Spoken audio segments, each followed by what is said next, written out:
I am a Roman soldier for the army of Caesar. When I was a little kid, I always wanted to be a Roman soldier. Anybody like to be a soldier or play soldier? Yeah, when I was your age, I was just like that. When I grew up, got old enough, I enlisted into the army. I really enjoyed it. Got my training in Rome, did first few assignments in Rome. It was a lot of fun. But when I got promotion, they sent me away. They sent me to a country called Judea. That's one of the territories those Romans oversee. In the country of Judea, there is a city named Jerusalem, and that's where I was stationed at. My first job was actually to guard around the temple, keep the peace. Now, I really don't care much for this job at all, because there's these temple leaders, and these temple leaders, they have all these silly laws and rules, and I can't even understand it. As long as they just do their own thing and don't bother me, that's fine. Well, it's also kind of a boring job as well. But one thing these temple leaders hated the most was some guy named Jesus. When I came over there, that's what they talked about. They hated this guy named Jesus. I don't even know who Jesus was.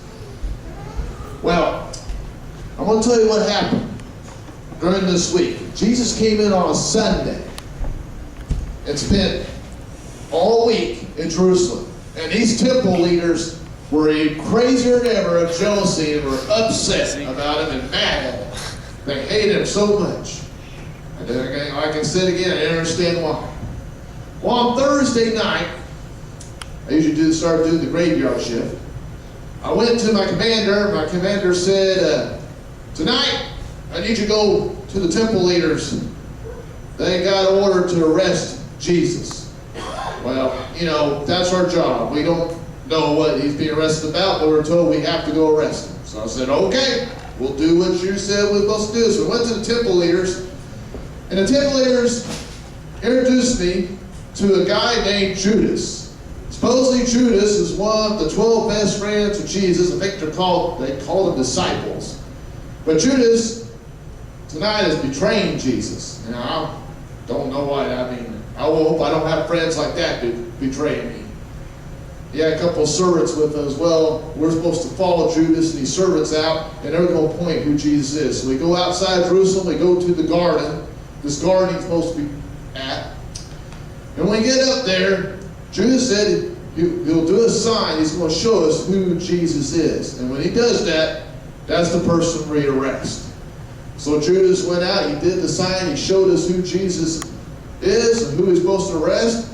So I went up there, and being the leader of my troop, I said, "Are you Jesus of Nazareth? We come to arrest you." And Jesus said, "I am he." Now that kind of floored us for a minute, because usually when we go out and arrest people, they usually either deny who they are or they take off running, and some draw their swords. I like that. When they draw their swords, I'm ready for a fight. But he just sat there and gave himself up. But all of a sudden, one of his friends there in the garden took a sword and got crazy like. I guess he didn't want Jesus to get arrested. And he turned around and cut off the ear of one of the servants. The ear was cut off and fell right to the floor, right on the ground. Well, I'm ready to draw my sword, and I said, all right, that's why I wanted a fight. But suddenly Jesus took care of the situation. He had something. Peace. I never seen a guy have peace before. We were not ones for peace, but I guess he was. He kind of stopped everything, told his servant friend, to put back the sword. Then he did something that floored me. It was crazy like. He went down, grabbed this bloody ear, took the ear, put it on the servant's head, and when he put his hand back, the ear was right back on him, like it was never cut off. For a minute, I almost lost my composure. I was like, oh my gosh, this Jesus, he must be some type of magician or something. We never seen anything like this. Then suddenly he turned around and he gave himself up again. So we arrested him, took him off to Jerusalem, gave him to the temple leaders. We were done for the night. We did our job. So I went home, hoped to get a few hours of sleep. Then around in the morning, I get knocked on the door. And I said, yeah. And I said, you need to get up. We're going down Jerusalem into this, the city by the main street. We got to do crowd control. I said, why crowd control? He says, well, we got 3 guys are being crucified today. Why are we doing crowd control? Usually we crucify them outside the city. He said, no, they're going to parade them down the streets. That's not what I want to do. So went out, was holding the crowd back. First I see 2 guys going by carrying crosses. They're like thieves, I've seen them before. They're no good. And I was like, why would I hold the crowd back for 2 guys walking by? And then I look behind, there's this one way behind there, just dragging the cross, barely dragging it.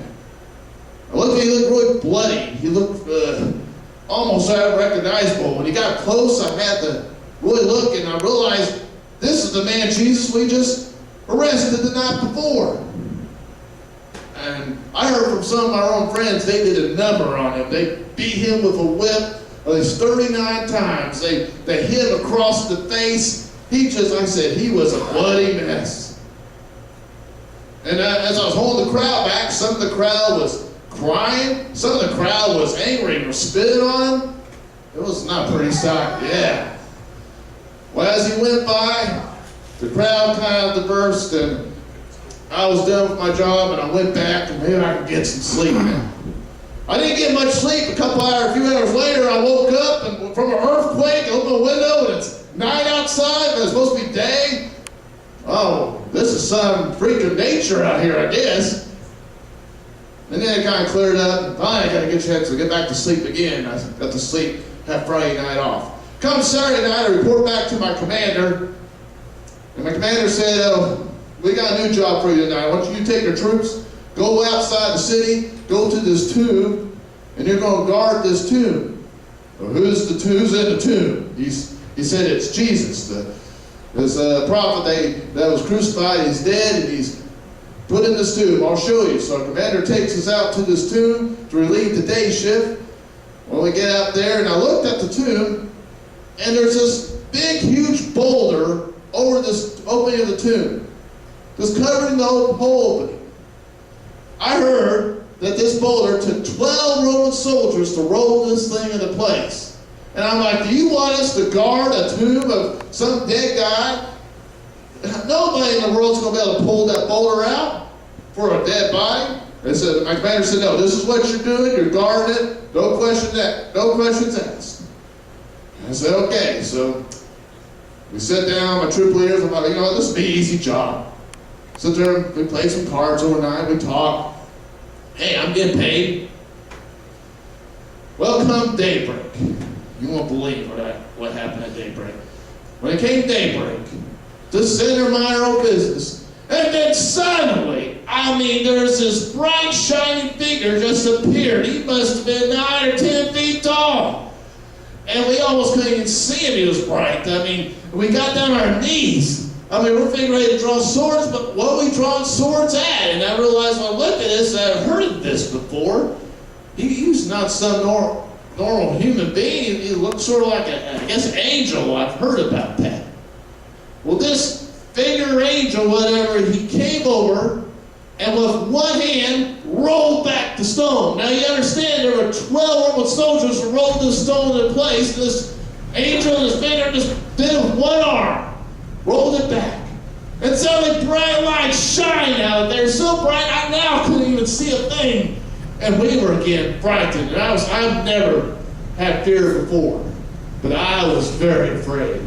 And I couldn't see. All my troops couldn't see. And we had our heads down, and we were like, what in the world's happening? And then suddenly, the light went away. Suddenly we got up, rubbed our eyes. Then we went and looked in the tomb, and the body of Jesus was gone. There was nothing in it. And I went, oh, man, we're in trouble now. We're going to have to go report this to our commander. So I took my troops, we went to our commander, and we told our commander what we saw. The commander looked at us like we flipped our lids or something. And he said, you know what, you go to the temple leaders, the priests, you tell them what you saw. It's their problem. Okay, so we went over there and we told the temple leaders, we told the priests, this is what happened.